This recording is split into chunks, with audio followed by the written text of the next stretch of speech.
There's a feeling that few people can name, but almost everyone has experienced at some point, being surrounded by people and still feeling completely alone. Not out of arrogance, not out of a lack of love, but because there is something inside you that operates on a frequency the environment around you simply cannot match. It's like being a radio locked onto a signal that nobody else can hear. And for years, the solution the world kept offering you was simple: turn the radio off. Blend in. Be less. Fit. But what if the problem was never the signal? What if the difference you have always felt was never a defect, never a disorder, never something broken that needed to be fixed? What if it was actually the most precise evidence that you were built for something most people were never called to carry? That question alone has the power to reframe everything you thought you knew about yourself. And that reframe is exactly where this begins. Think about it this way: a surgical instrument doesn't belong in the kitchen drawer, not because it's inferior, but because it was designed for a completely different level of precision. The rejection you felt your entire life may never have been about you being too much or not enough. It may have always been about the wrong environment trying to contain something far too large for it. The instrument was never the problem. The drawer was. What happens to chosen ones who never understand why they feel different is nothing short of tragic. They spend their entire lives trying to shrink themselves into spaces that were never built for them. They edit their personality at the door. They turn down their depth to match the volume of the room. They perform a version of themselves that is acceptable, digestible, and small. And in doing so, they slowly sacrifice the very thing they were sent here to do.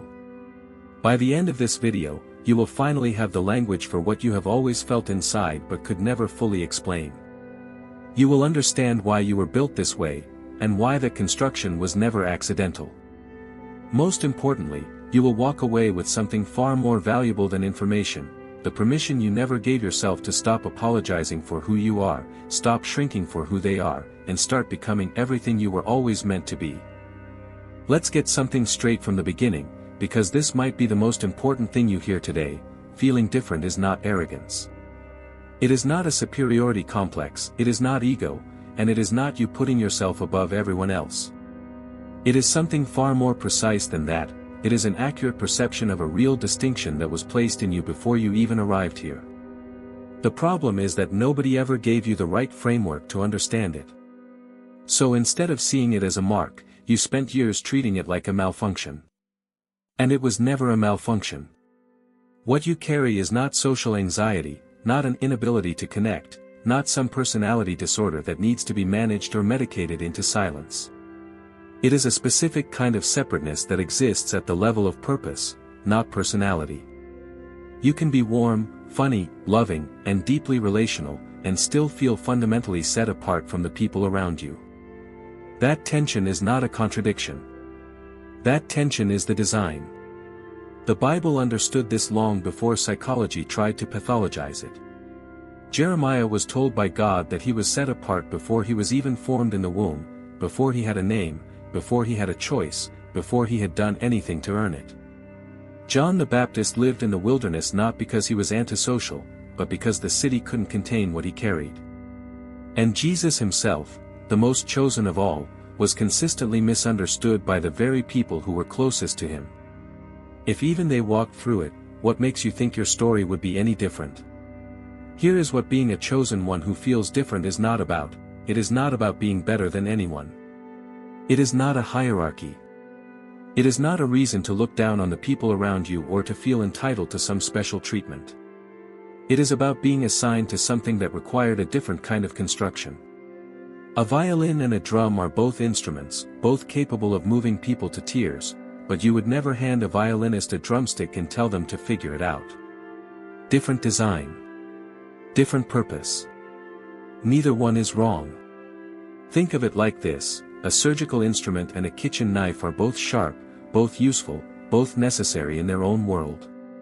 But they are not interchangeable, because they were built for fundamentally different purposes.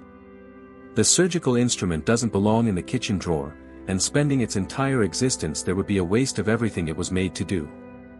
That's not rejection. That's not failure. That is simply a question of placement.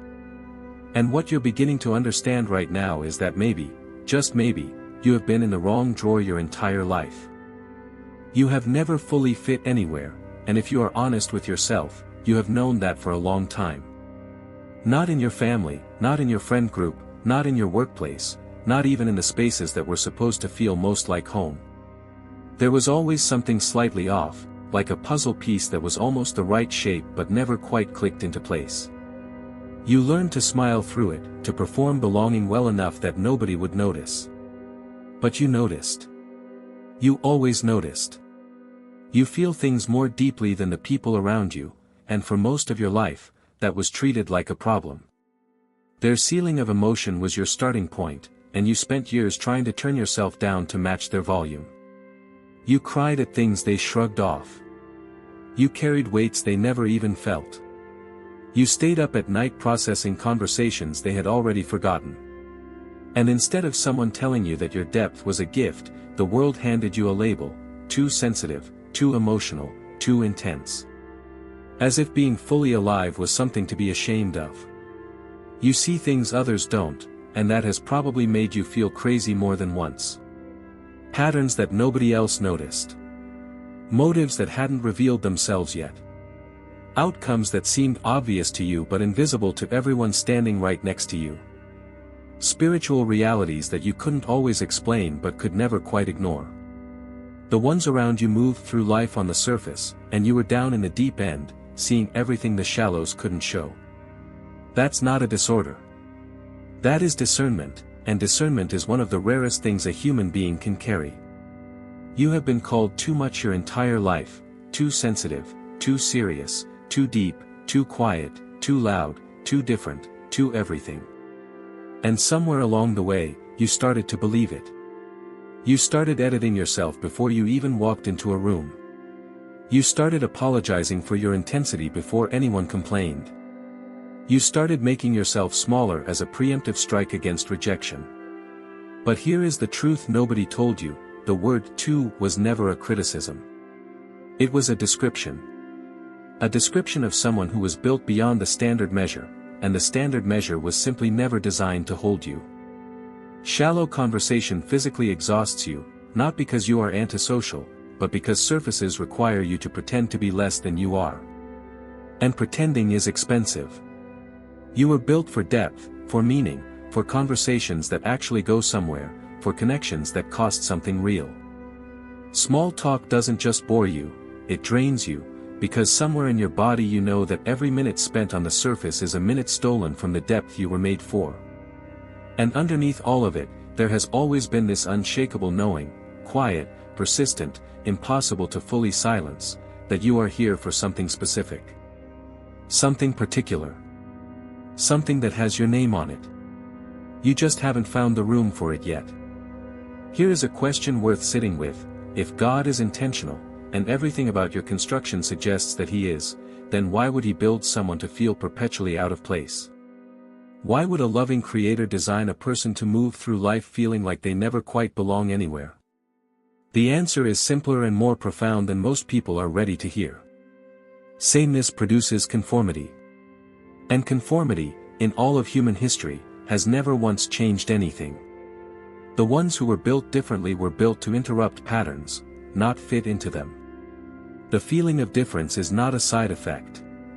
It is not an accidental byproduct of a sensitive personality or a difficult childhood. It is protective, deliberately so. It keeps chosen ones from fully assimilating into environments that would absorb their gift and neutralize their assignment. Think about what happens to a fire when you bury it in sand: it doesn't burn brighter, it suffocates. The discomfort of not fitting is God's way of keeping the flame exposed, keeping it visible, keeping it from being buried in the comfort of belonging somewhere it was never supposed to stay. The friction was always the protection. The discomfort of not fitting is also directional, and this is the part that changes everything when you finally understand it. It is not just pushing you away from the wrong places. It is pulling you toward the right ones. Every environment that felt wrong, every relationship that felt suffocating, every room that required you to make yourself smaller, all of it was a redirect. God doesn't just close doors. He uses discomfort as a compass, pointing the chosen one toward the place, the people, and the purpose they were actually built for. The pain of not belonging was never punishment. It was navigation. But here is where the enemy enters the story, because he always does.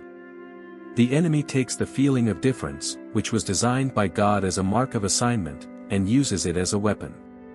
He whispers that the very thing that sets you apart is the thing that disqualifies you. He convinces chosen ones that their sensitivity is weakness, that their depth is dysfunction, that their inability to settle is instability. He reframes the gift as the wound. And tragically, many chosen ones spend decades believing him, going to therapy not to heal, but to fix the very thing that was never broken in the first place. There is a story worth telling here, and it is not unique, because versions of it have played out in the lives of countless chosen ones.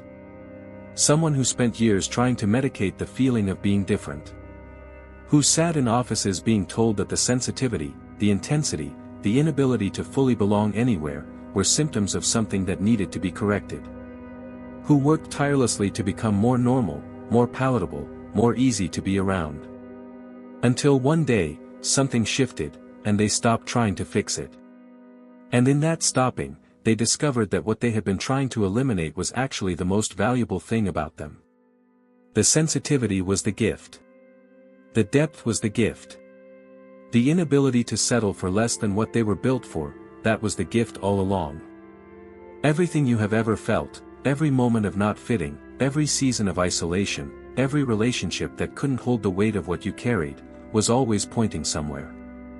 Not randomly, not cruelly, but with a precision that you are only now beginning to see. There is a room you haven't entered yet. A place where your frequency finally meets others who are built the same way, where you don't have to translate yourself, where you don't have to shrink before you walk through the door. And the relief of that recognition, when it comes, is unlike anything you have ever felt before. It feels like exhaling for the first time after years of holding your breath. Your difference was always pointing toward an assignment that required exactly your construction. The sensitivity that made you feel broken was actually the equipment. The depth that made people uncomfortable was actually the tool. The intensity that exhausted the wrong rooms was actually the fuel for the right one. Nothing about how you were built was accidental or excessive, it was all load-bearing. Every part of your construction that you were taught to apologize for was actually preparing you to carry something that a more ordinary build could never have held. You were not over-engineered. You were precisely engineered, for something specific, something significant, something that has been waiting for you to stop apologizing and start arriving. There is a voice inside you that can reach people no ordinary voice can reach, and that is not a small thing. Chosen ones who feel different carry the ability to access parts of the human experience that most communicators, most leaders, most healers simply cannot touch.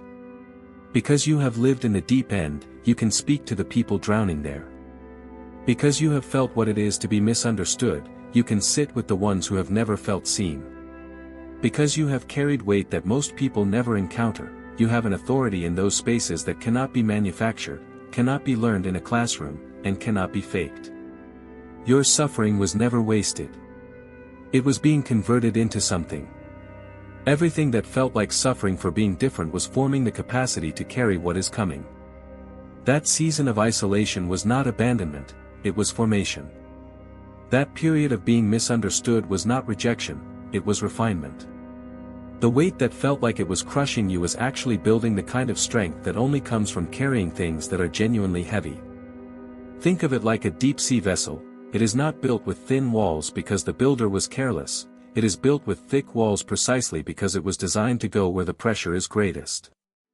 You were being built for depth. And depth always costs something before it gives something back. Somewhere out there, and closer than you think, there are people whose only hope of being reached is someone built exactly the way you were built.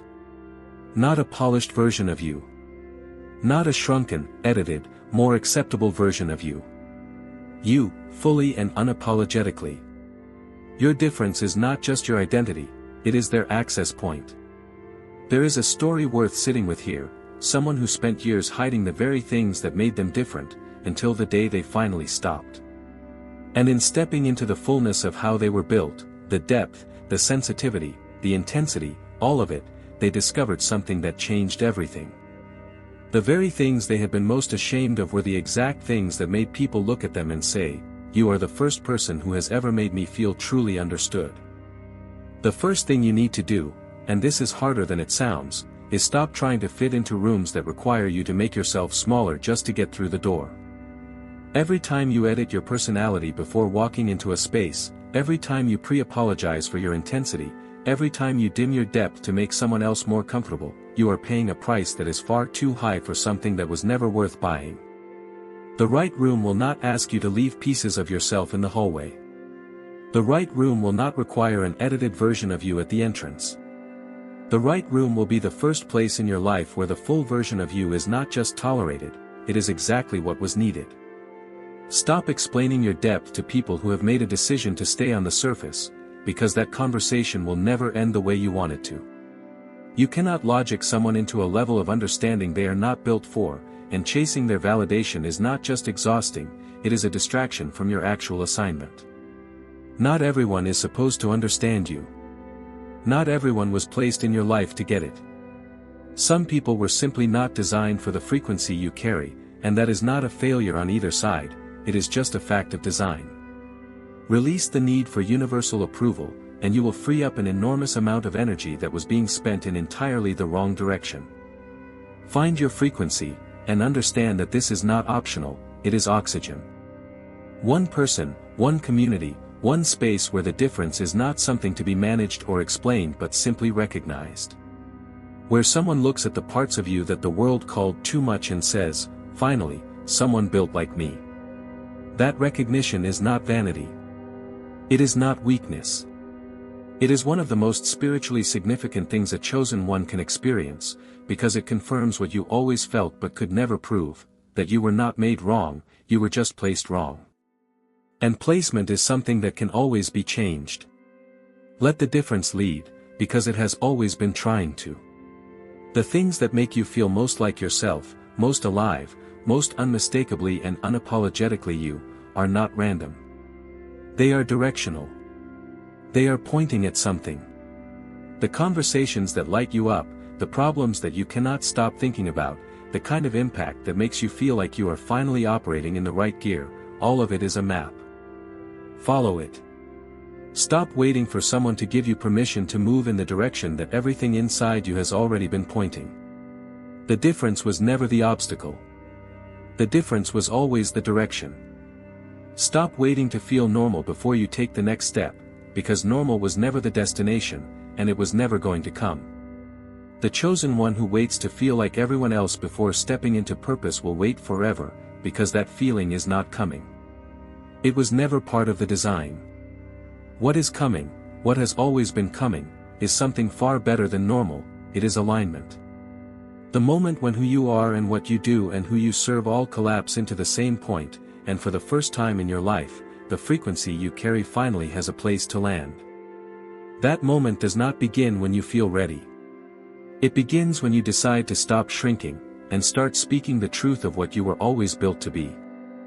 Let's bring it all the way back to where this started, because you came here with a feeling, and that feeling deserves a proper answer. You were not built wrong. You were not a mistake, not a glitch, not an overcomplicated version of something that should have been simpler. You were built differently, deliberately, and with a precision that most people will spend their entire lives never fully understanding about themselves. The difference was never the problem. It was always, from the very beginning, the point. Every sign you saw in yourself, the depth, the sensitivity, the inability to fit, the unshakable sense that you were here for something specific, was never a symptom. It was a signature. A signature written into your construction before you had a name, before you had a history, before you had a single reason to believe it. The people who called it too much were simply reading a language they were never equipped to understand. And you, somewhere deep in the part of you that has always known, you never fully believed them anyway. Because something in you always knew the difference between a flaw and a mark. Now it is time to speak it out loud, because there is something that happens when a chosen one stops thinking the truth and starts declaring it. So say this, wherever you are, out loud if you can, I was not made wrong. I was made specific. Everything that felt like too much was always exactly enough for what I was chosen to carry. I stop apologizing for how I was built. This is the mark. And I receive it. Say it like you mean it.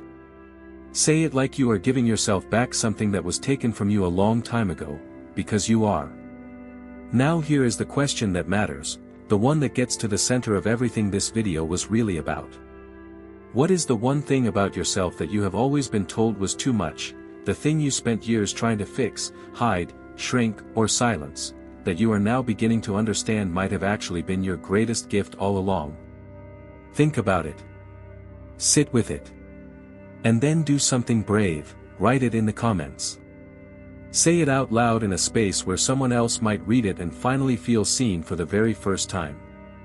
You might be putting into words what someone else has only ever thought in silence, and that is exactly the kind of impact a chosen one was built to have.